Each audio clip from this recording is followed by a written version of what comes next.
Hey everyone, day one of the podcast. I'm here with my star agent, Kalin, and my daughter-in-law, Chaya. We are here just unfiltered with Jenn, ready to just chop it up. We're gonna just talk freely, let you know a little bit about what the podcast is gonna entail. So we are just gonna be talking real life, talking about not just real estate, but pretty much anything under the sun. So it's going to be an open playground for anyone to come in, chat with us, or if they have any questions or interests, or if they do want to talk real estate, of course, we can have an open topic about that. So anyways, we're just going to shoot this shit today. So, ladies. You probably picked the worst two podcast guests in the world. We're going to break them out of their shell, you guys. So, okay. I got a question for you. Kalin, how do you like being a real estate agent? I love it. Actually, since I met you, the last 2 months have been the funnest of my entire career. So I love being a real estate agent, and I have been encouraging other people to try to get their real estate agent license as well. Because it's so much fun. So much fun. Yeah, I'm having a blast, you know? So, little history on Kalin and I. So as you guys see, I started about a year ago posting on social media, just trying to get my audience engaged in the fact that I'm here as guidance and support. I'm not just a real estate agent, I'm a real person and I love people. And I probably shot Kalin a friend request because anybody that's a loan officer, a real estate agent, anybody that has anything to do with real estate in general, wholesaling or anything, I send them a friend request and I delete people that aren't real estate just so I can add someone that is in real estate. So Kalin, I'm sure, got a friend request from me. She accepted it and she was watching my content, which I don't know that she's watching my content, right? And she obviously found herself engaged in it. And I mean, you can take over from there. I mean, I don't know what intake that you got from the content, but it encouraged you to reach out. Yeah, so. Absolutely. I mean, I had seen Jenn posting and she was in my area and she did such a great job. She brings such a great presence to her videos and content as well. And I was just genuinely impressed and intrigued. And if anyone started real estate, they know that it's not very easy when you're on your own and there's a lot of questions and not a whole lot of guidance out there. You really have to look for things. And I reached out to Jenn. I sent her a DM and I said, I'm brand new here and I know nothing. Please teach me, help me, assist me, guide me. And now, best friends. She slid in my DMs and we became best friends. I love it. But no, so she did. She just reached out to me and, you know, she was lost.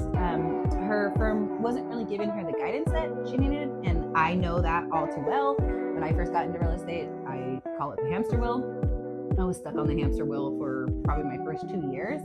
And so that's why, let's rewind a little bit. That's why I ended up joining, forming the team, getting my managing broker's license, because I noticed in the industry that we were really lacking the support, guidance, and just like to have somebody that is there for you to be able to go to, that go-to person. Like you have a designated broker, you have a managing broker, you even had a mentor, but you, felt that you couldn't even go to those people or get the guidance that you needed. And so her and I, we sat down for lunch, we instantly, it was like chemistry, fireworks went off. And I was like, oh, this girl's amazing. She's a beast. I was like, regardless, I told her, I said, you don't even have to join my team. Just come hang out with me. Just be with me, be around me, feel my presence. Let me teach you a thing or two. And we'll go from there. And yeah, things transpired a lot quicker than we planned. And now she's part of Keep Property Group. And, she's doing the wholesaling thing. She really wants to start investing. And so that's exciting to, have her right from the beginning, figure out what she wants to do and not waste a whole bunch of time on things that aren't going to profit, and that really is, in real estate, you can waste so much time, too much time. Oh yeah. And not get paid. And who wants to work for free? Kaya, do you want to work for free? Kaya's already working for free for me. She's my assistant. She helped with some great stuff on Canva today. So Kaya's in training.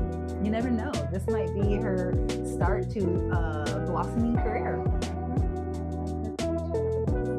Yes.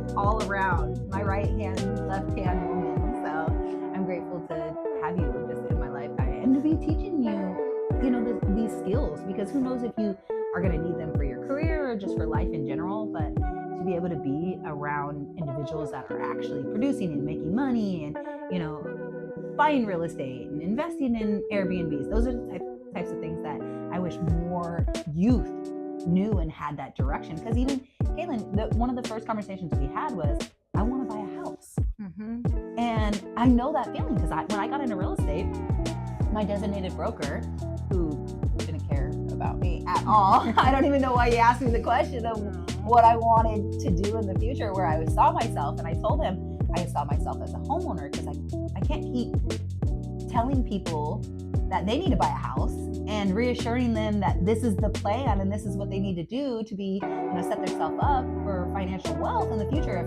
if I wasn't setting myself up. And so, that was one of the first things I did. And I shared with you, my first closing was my house. I used my commission as part of my closing costs. So that was huge. And that's something I'm going to help you do as well. Yes. Yeah. We have a goal. So within a year, get you ready, get you buy ready, and you'll be closing on your own property.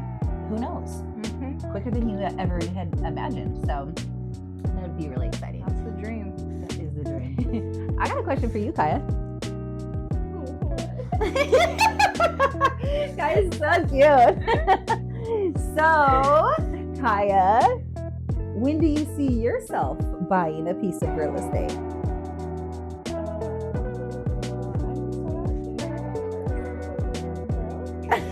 Kaya has like 2 jobs and like 25 interviews in 1 week. Why she's not giving herself enough credit, but go ahead.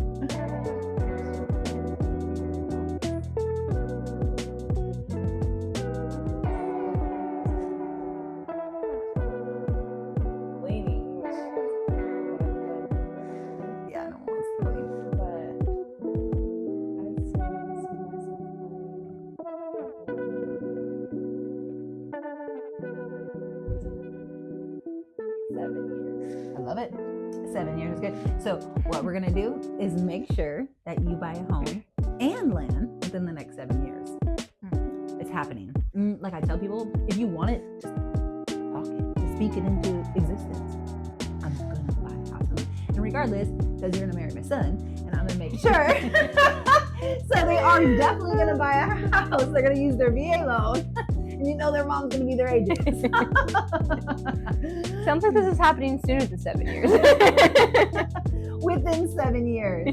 No, but it's really, really important just to have those goals set and know that you can do it. Anything is possible. Homeownership is it's possible for anyone. And a lot of people don't even think that they can achieve that.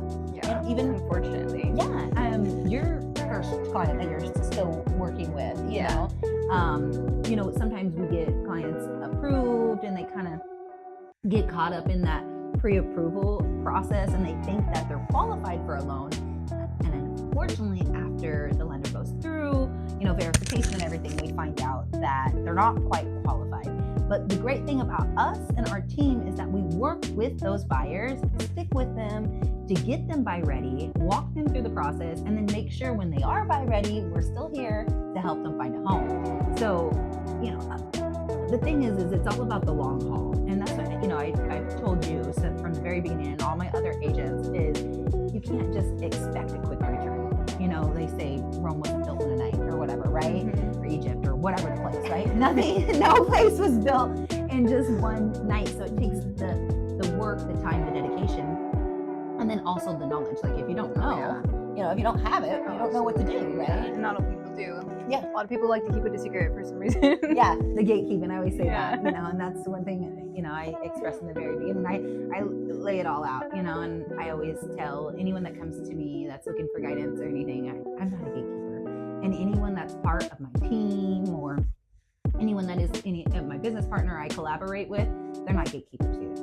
We want everybody to win. I always say if my table's not big enough for everyone to fit at, I'll build a bigger table. And I truly, I mean that with all my heart. And so that's the thing about real estate, the flexibility of that is it allows you to make money for yourself and then help others make money. You don't have to be greedy. We can make more money together when we have 10 brains versus one person trying to be greedy and keep it out to themselves. You can only do so much alone. True. Trust me, I tried to do a lot by myself in the beginning. And I failed over and over and over. And I thought, why do I keep running into this same, brick wall over and over? Like I told you, I use the analogy of the hamster wheel. You guys will hear me throughout my podcast and for my whole entire life.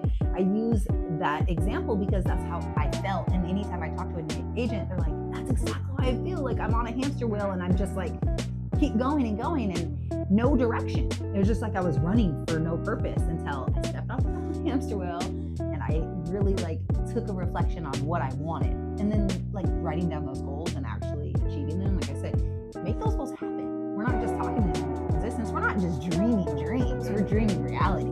Yeah. And so, yeah, I mean, you can have whatever you want. You just got to put your mind to it. Mm-hmm. And don't get discouraged just because your main goal has a bunch of little goals in there. You still celebrate all those little goals. Absolutely. Because once you get to the big one, you get to create another big goal. Yeah. And celebrating your wins is, and even emphasize how important that is, because everybody wants to feel good, right? And you shouldn't wait for someone else to make you feel good. No. No one should. You should be able to make yourself feel good. And that's, if you have accomplished something, pat yourself on the back. You deserve that. You deserve you telling you, great job. You don't need validation from anyone else. You need to be the first one to make yourself happy. And in this industry, no one's going to pamper you. You have to flatter yourself because, especially at the beginning, you don't get recognition for all that hard work. Nobody's seeing that until you're actually profiting and you're a reputable agent. You don't get credit. Yeah, well, even at that, I mean, there's so many of us in this industry. I mean, it's hard to give credit where credit is due, and I mean, everyone puts in a lot of work for it. Yeah, and that's why I tell when agents get into the industry right away, I'm like, you don't have to be an agent. Like, there's so many avenues to real estate. I wish I knew that, because when you do start and you think that that is your only revenue, I feel like there's so many other options that could teach you even more than your schooling and your class that you're doing for your real estate hours to get your license. There's so much more on-hands training at some of those options. And like with me, I got my license, I kind of came out and I was like, what now? What do I do now? And I didn't even know that you could even apply as anything else in a real estate world. Well, yeah, they don't advertise that, or really, I mean, the test and even the schooling, it doesn't set you up to be an agent. No. They really just give you questions. I don't know where they pull those questions out. So if somebody from the Northwest MLS is watching my podcast, can we get together and maybe have a meeting and get some general questions based around being a real estate agent on the test? Because even my managing broker's license, when I was finished and I passed, which, oh my gosh, one of the most stressful events of my life, I walked out and the test lady, I don't know what you call her, but whoever sits in and does the scores, she asked me if I was going to open my own firm.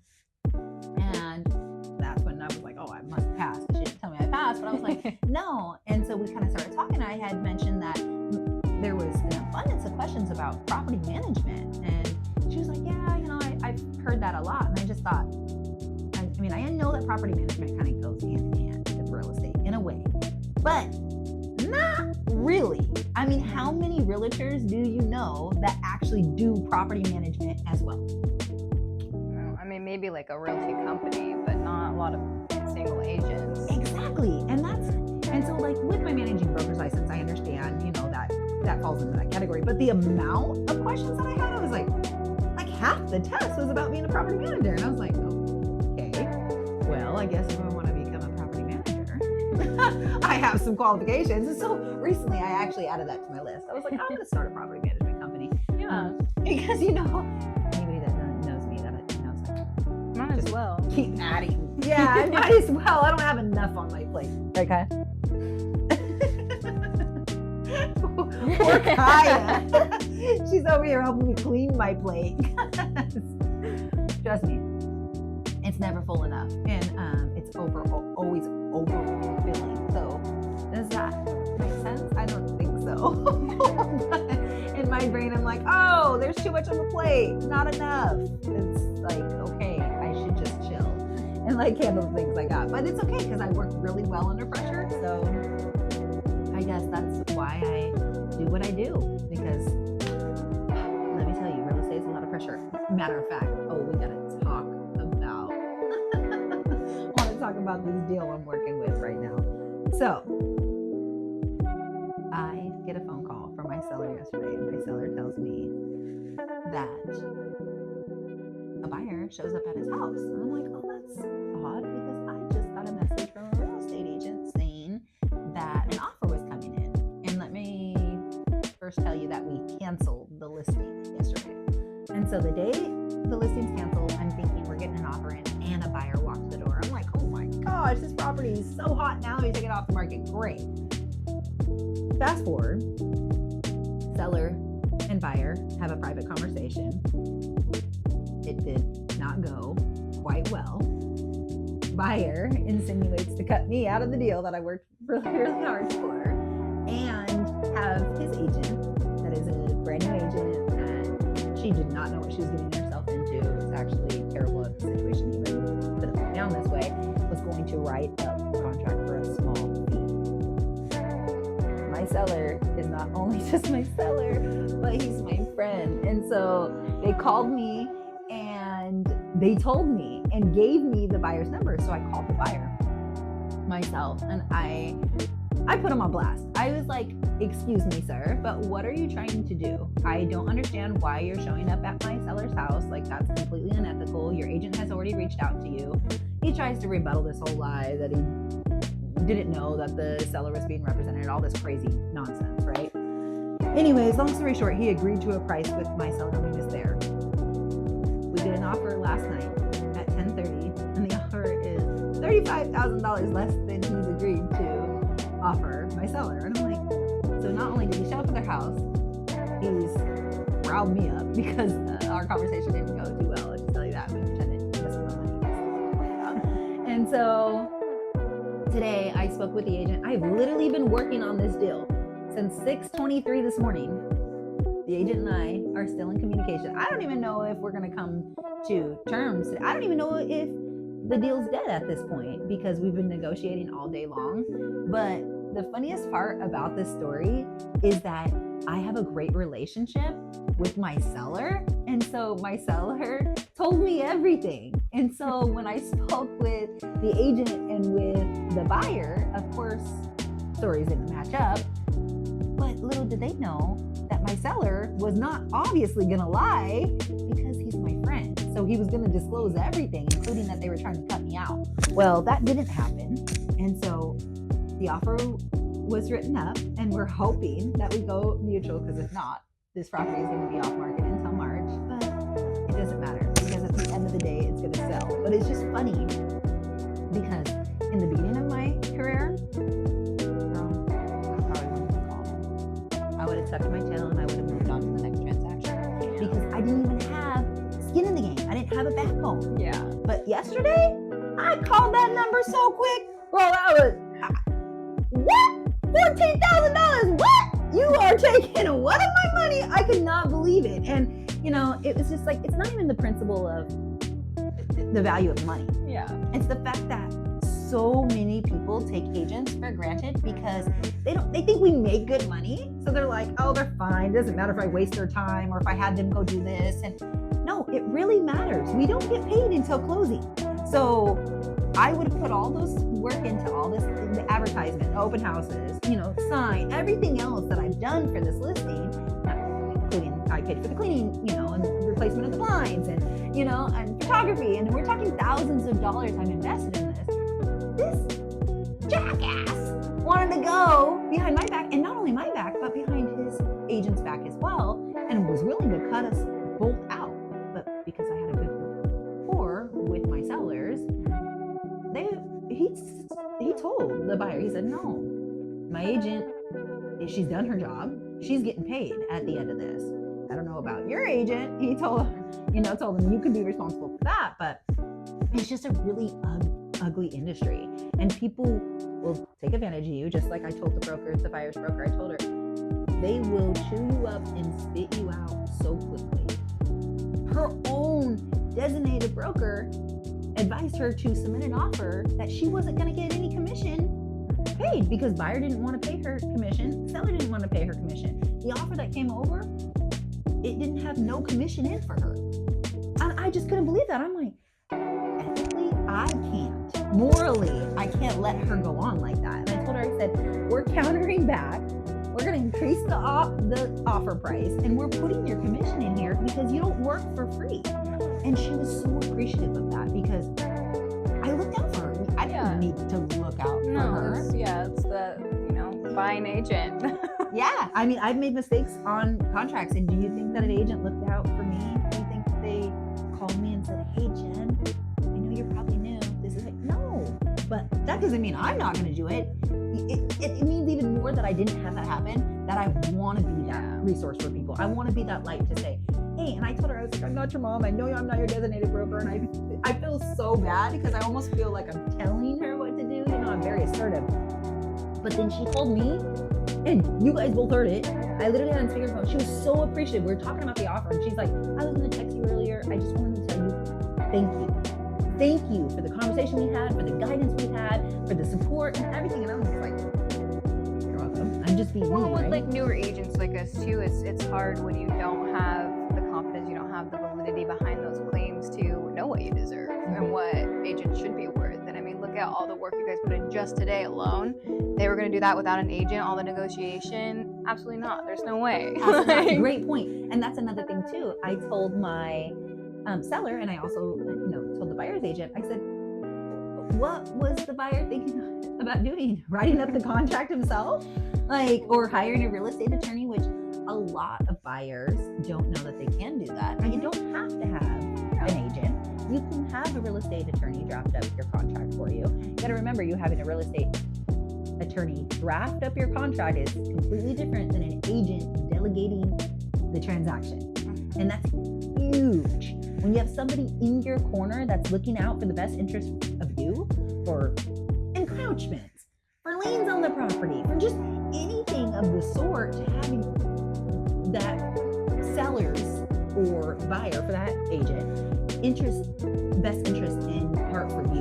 I mean, that's what you really need to be doing, is looking out for your client, right? And for others in the industry. Again, I love that I set the tone, right? That agent, anytime she's gonna ever work with me in the future, she hears my name, or she sees, she's gonna support me. She's gonna trust me, and she's gonna want to work with me. And that right there is, I'm not going anywhere. I'm gonna be in the industry until I die. And so I want people talking about my lag number and oh my God, do you see her lag number? She's ancient. I cannot wait for that. I really can't, because when I see a 3-digit lag number, I'm like, oh my God, they've been in the industry forever. And so I can't wait to be that person, and I want to set a name for myself. I've always said, I'm building a legacy. For me, for Jennifer Shookman, I want people to look back when I'm dead and be like, wow, she's amazing. Not just was she great at sales and she was really good at real estate. She was a genuine person. She helped people. She loved people. She guided people. That alone, oh my God, it's so uplifting for me. It's free coffee. I'm jacked up every day just from helping people. It's almost a weird feeling where it's oh my God, it's so rewarding to help other people. And I know a lot of people don't have that feeling because they can't even help themselves, right? But I was listening to a podcast this morning, and he was talking about his healing journey. And that's something that I've done. I've healed. I've taken years, and I'm still healing. I'm still working on me every single day. And that's why it's so important for me to share love and be this light, because it's I haven't healed all the way, right? But I'm healing. I'm already healed through things. So why would I not help guide other people? Why would I not help people through that? So they can accomplish things too, so they can get past that, because I know how dark it is. And nobody wants to be back there. Nobody wants to sadness or depression. Nobody wants that. Nobody asks to be sad. Nobody asks to have bad things happen to them. But I always say it's not the situation at hand, it's how you deal with it. Yes, absolutely. No matter what life hands me, I'm just like, all right, we're gonna deal with it. Just keep chugging along. Because what's my other option? Stress and worry about it? And it's like, that's not gonna get me anywhere. So I'm just like, I'll be positive. It's just like it's like really easy to do like the wrong thing, right? And people have to work to do the right thing. You have to work to be a good person, and like that takes Not always work. easy. It's not always easy, you know? But you know, a lot of people make excuses, and it's like, don't make the excuse and just do it. People are like, oh, you're always so happy, and it's like, well, I choose to be happy, you know? I mean, of course I have sad times. I'm completely human, you know? I mean, I've been sad. I cry in the shower.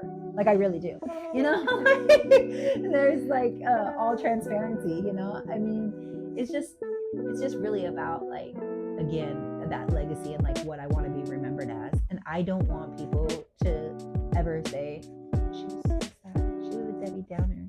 No, I want people to be like, when that woman walked in the room, we knew her presence. And those are the people that you do talk about the most. Those are the people that legacies truly live on, you know, the lights in the room, you know, those are the people that do have that memory. Yeah, and it's weird because like when I got into nursing school, I was like, I'm gonna make a difference. I told myself I'm gonna make like a life-curing vaccine or something, right? I kept telling myself that, and it was so weird because I worked in geriatrics and I went to nursing school for labor and delivery, but I thought I was gonna like hear something, right? And I think it was just that I knew I had a purpose, and it was to make a change. And of course, I did a lot of change, and I helped a lot of people in the medical field, but it wasn't like itching me, like it wasn't like satisfying that, scratching that itch, you know. I was like, there's more to me. Like, there really is more, and I didn't know what it was. I had no idea. And honestly, the path of me even wanting to be a homeowner got me into real estate, because I kind of started the wheels turning. And of course, I didn't buy a house until I became an agent, but my wheels were turning ahead of time, and I had a mentor, and he really believed in me, and he told me I can do this, and I was like, you're right, I can do this. And then I started thinking, honestly, what really did is I googled the salary or the income for like a year for a real estate agent. Yeah. And I was like, this is crazy. It is a pretty big range, though, I'll have to say. It's a huge range, right? Yeah. But I mean, I went to school for 6 years to get my nursing degree, and I mean, put all that time into, you know, being a CNA and like just everything that I did to get to where I thought I wanted to be. And then I was there, and I was like, this just isn't it. Like, I need to be helping people. And like, it's so weird. I'm in the medical field, saving lives, working referrals, you know, doing triage calls. But I felt like I wasn't helping people the way that I truly could help people. I was like, I always told myself, I'm like, I'm a phone hero. I don't want to be a phone hero, because I got myself out of the field, and I started working at home, and I was taking triage calls and things. And I was just like, oh. And so when I told myself I needed to get into real estate, and when I really like got into real estate and I started working in real estate, I was like, this is where I should have been all this time. I wasted all this time in nursing school.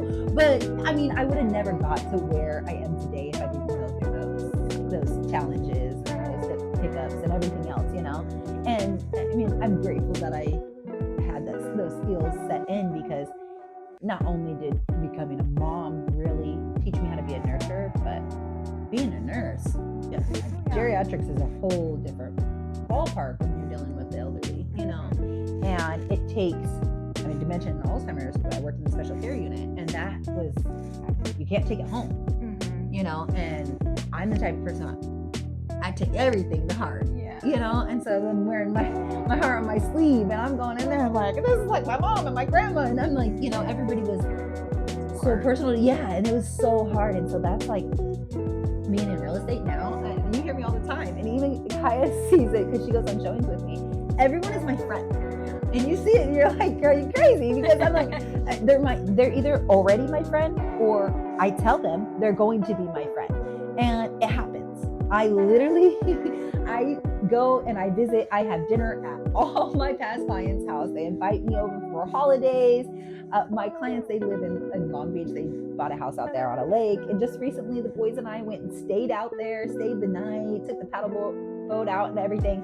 It was just so fun. But I mean, that right there, it just reminds me that it's these relationships, right? Mm-hmm. And in life, not just real estate, but in life, period, it's about the relationships that you make. Like Kaya and I, we haven't even known each other.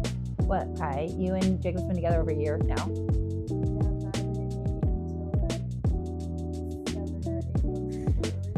Yeah, she couldn't come around.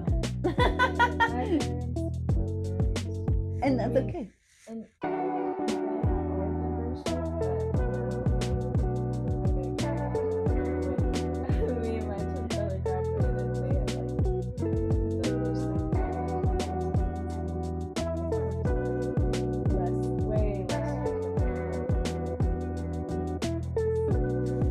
that made it difficult, I know, for having strict parents. I say I didn't have strict parents. I didn't even have parents that cared. But, you know, for you, I've noticed, you know, Kaya has so many good morals and just generally, she's just so well-rounded as an 18-year-old woman.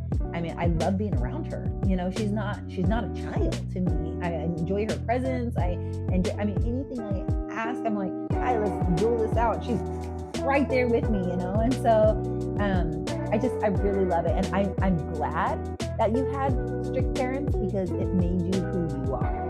Yeah, that's what I think about a lot is that I see like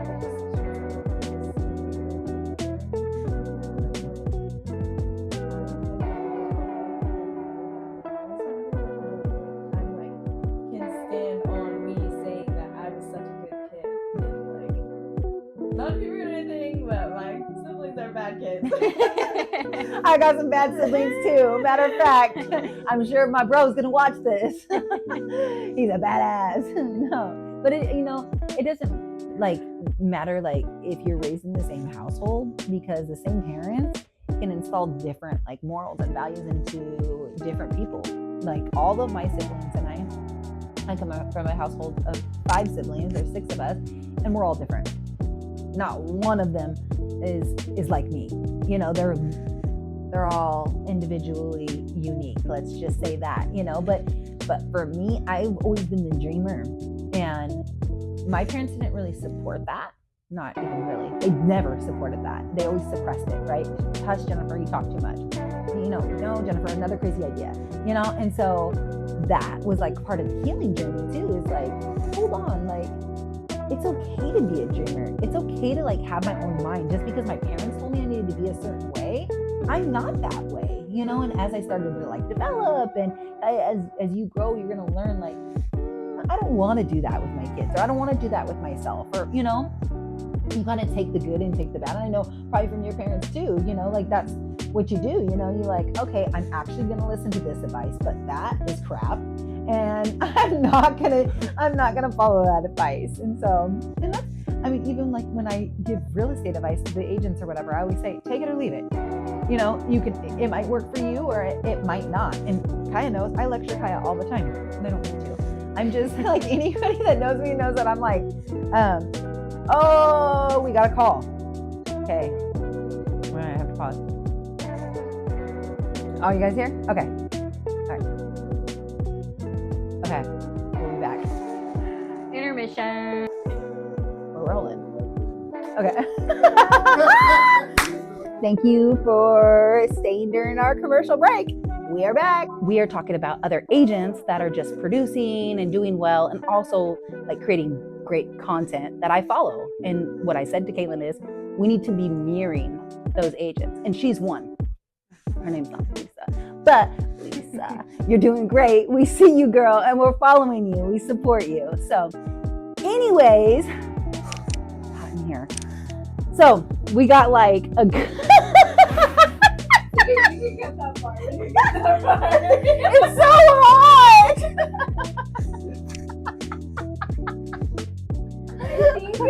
live audience to remain silent. I didn't say you can't. So, to business, I have a real question to ask. I had a real question to ask. Live audience, please turn around. Okay, for real. Thank you. Real question. Okay. If you Are you talking to me or them? Okay. Okay. If you Oh my it was at this very moment that the microphones died, and we did not know. So we continued having a great time, as you can see if you are viewing this podcast, as I asked Chaya a question about when she was going to purchase real estate for the first time. And she did answer that she wanted to purchase real estate within 5 years. We talked about how I'm going to help her make it possible. And Kalin, as well, as she's letting us know that she wants to purchase real estate. That's one of her main goals. So we are just talking about that and doing a ton of laughing, having a great time as the microphone's still dead. And we have no idea. So I'm going to fast forward this podcast because it was definitely a great one. We shared Unfiltered with Jenn, special guest Chaya and Kalin. I'm so glad that they joined me with this. So next time, you guys, we're going to make sure the microphones are charged, and it'll only get better from here.